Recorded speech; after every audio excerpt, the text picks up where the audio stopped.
textiles, leather footwear, food processing, and fertilizers. These exemptions have hindered the growth of the domestic capital goods sector. Similarly, project import duty concessions have also deprived the local producers of a level playing field in areas like coal mining projects, power generation, transmission or distribution projects, railway and metro projects.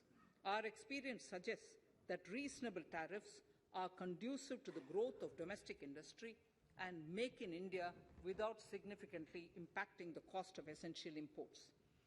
Accordingly, Honourable Speaker, Sir, it is proposed to phase out the concessional rates in capital goods and project imports gradually and apply a moderate tariff of 7.5%. Certain exemptions for advanced machineries that are not manufactured within the country shall continue. A few exemptions are being introduced on inputs like specialized castings, ball screw, and linear motion guide to encourage domestic manufacturing of capital goods. In the last two budgets, we have rationalized several customs exemptions. We have once again carried out an extensive consultation, including by crowdsourcing. As a result of these consultations, more than 350 exemption entries are proposed to be gradually phased out. These include exemptions on certain agricultural produce,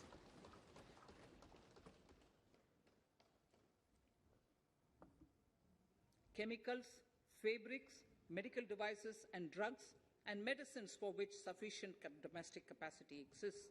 Further, as a simplification measure, several concessional rates are being incorporated in the customs tariff schedule itself instead of prescribing them through various notifications. This comprehensive review will simplify the customs rate and tariff structure, particularly for sectors like chemicals, textiles, and metals, and minimize disputes.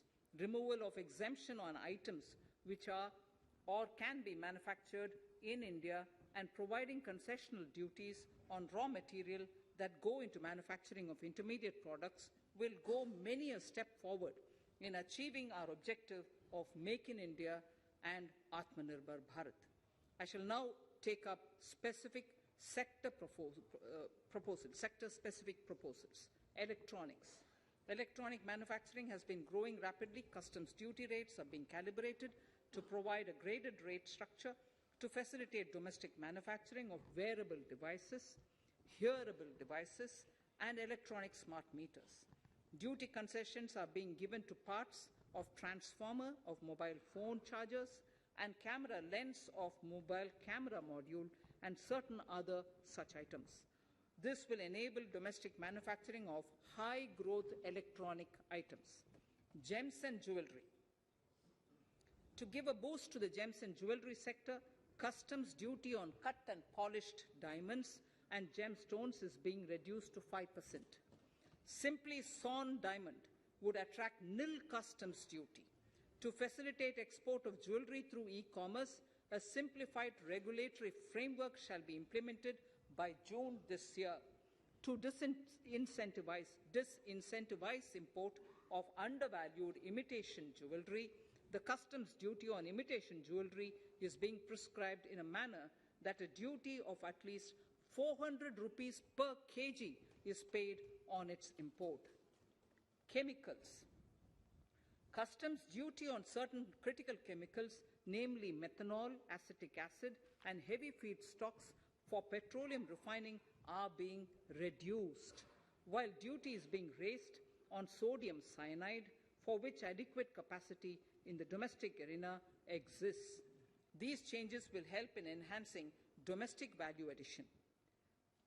MSMEs. Duty on umbrellas is being raised to 20%. Exemption to parts of umbrellas is being withdrawn.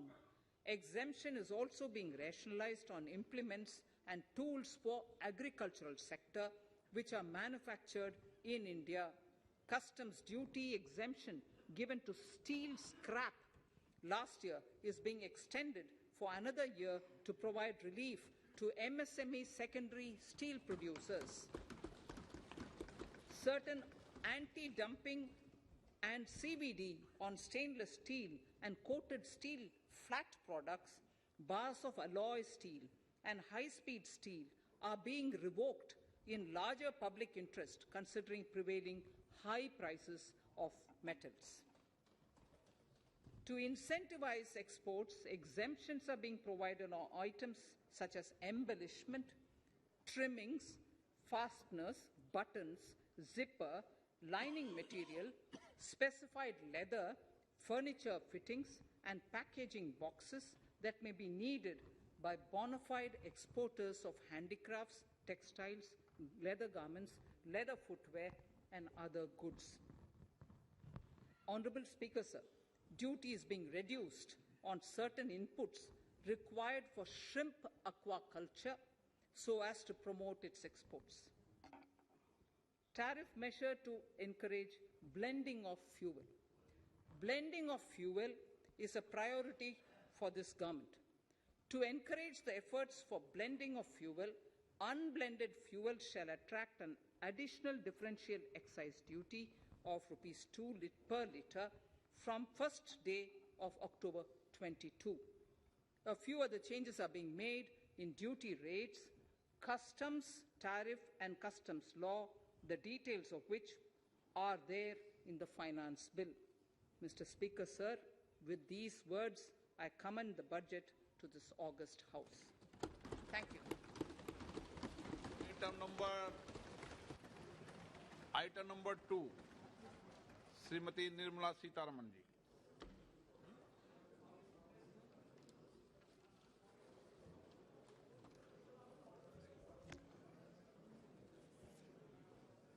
Sir, with your permission, I rise to lay on the table the following statements under Section 3(1) of the Fiscal Responsibility and Budget Management FRBM Act 2003.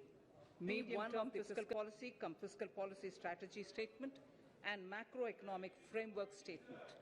Item number 3, Vitt Videk 2020, Nirmala Sitharaman ji.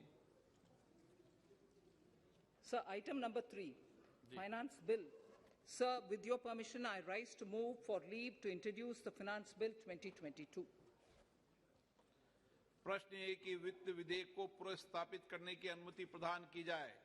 जो सदस्य इसके पक्ष में हाँ गए, जो सदस्य विरोध में ना गए, मेरे विचार में निर्णय हाँ वालों के पक्ष में, हाँ वालों के पक्ष में। माननीय मंत्री जी, वित्त विधेयक को पुनर्स्थापित करें। Sir, I introduce the bill. सभा की कार्रवाई कल बुधवार दिनांक 2 फरवरी 2022 को 4:30 बजे तक के लिए स्थगित की जाती है।